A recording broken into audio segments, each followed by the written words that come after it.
2025年7月5号凌晨4点18分。这个时间点确实有点特别。对，我们收到一些相关的资料，主要呢是围绕一个日本漫画家叫龙树亮他的预言。我所看见的未来那本漫画，对吧？没错，但也是掺杂了别的说法，像什么物理学家的内部消息啊，还有一些地质灾变理论什么的。所以咱们今天就试着帮你梳理一下，看看这些说法到底哪儿来的，他们说了些啥，然后科学上怎么看。行，这些来源指向的核心基本都是一场潜在的大灾难。龙树亮在他那个漫画再版里面写的挺详细的，说是通过预知梦看到的。好，那咱们就先看看他说的细节。最关键的是他2021年7月5号凌晨做的那个梦。对，那个梦，他说就像是用那个谷歌地球一样，从上面看。哦，俯视视角。对，看到日本和菲律宾中间的海底裂开了，然后有东西喷出来，喷发。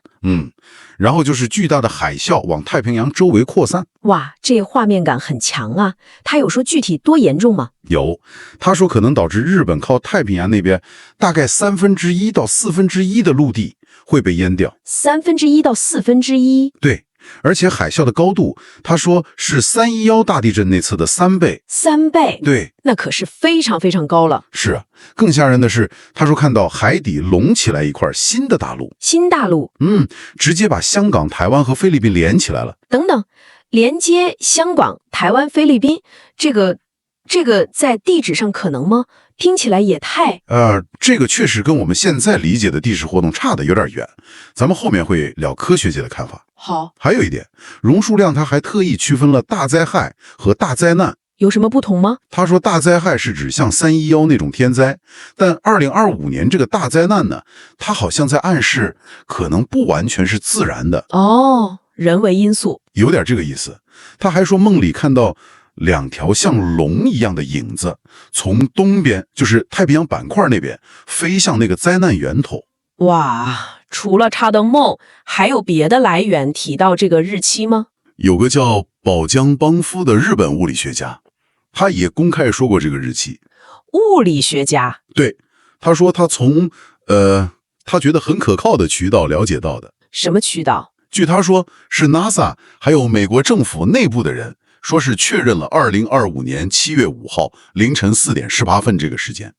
一个物理学家从 NASA 和政府内部拿到这种信息，这听起来有点像电影剧本了吧？是有点。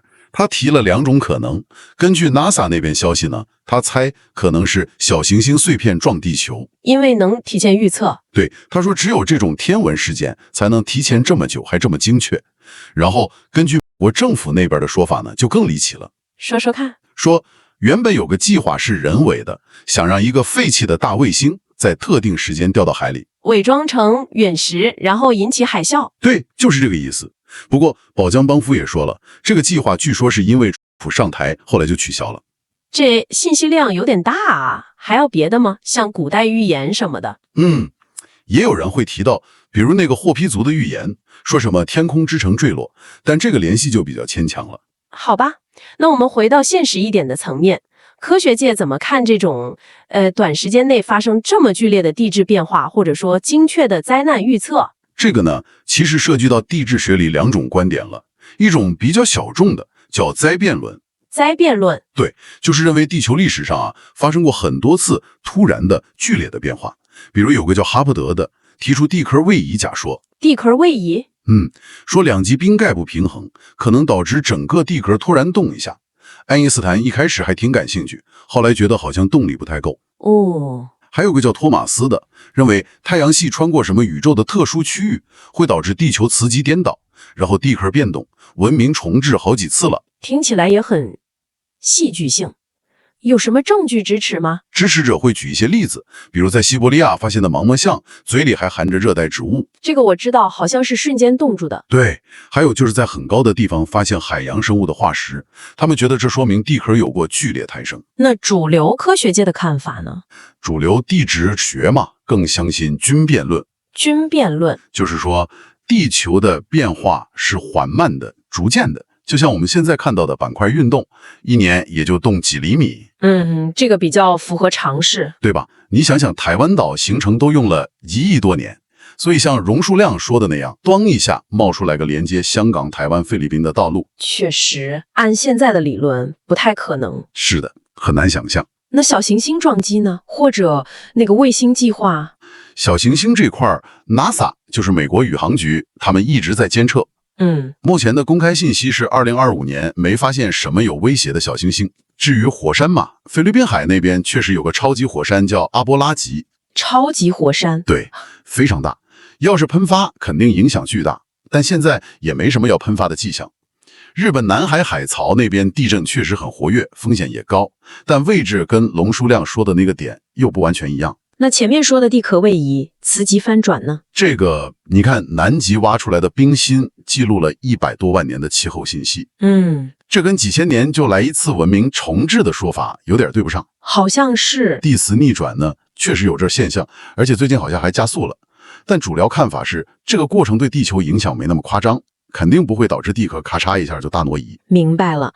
这么看下来啊，围绕2025年7月5号这个点，确实故事性很强，有漫画家的梦，有物理学家的内部消息，还有地质学上这种大尺度的争论。对。但另一边呢，咱们现在的科学观察和主流理论，好像又不太支持短期内发生这么大、这么具体的灾难。的确是这样。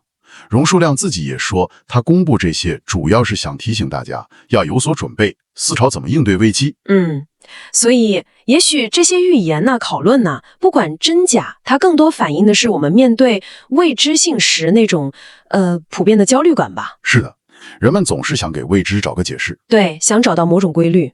那最后留给你思考一下，在所有这些信息里，如果真像龙树亮暗示的，或者那个宝江邦夫转述的说法，所谓的灾难里面可能掺杂了人为因素。就算那个卫星计划据说是取消了，但这种可能性本身又会让我们想到些什么呢？会不会觉得这背后更值得玩味？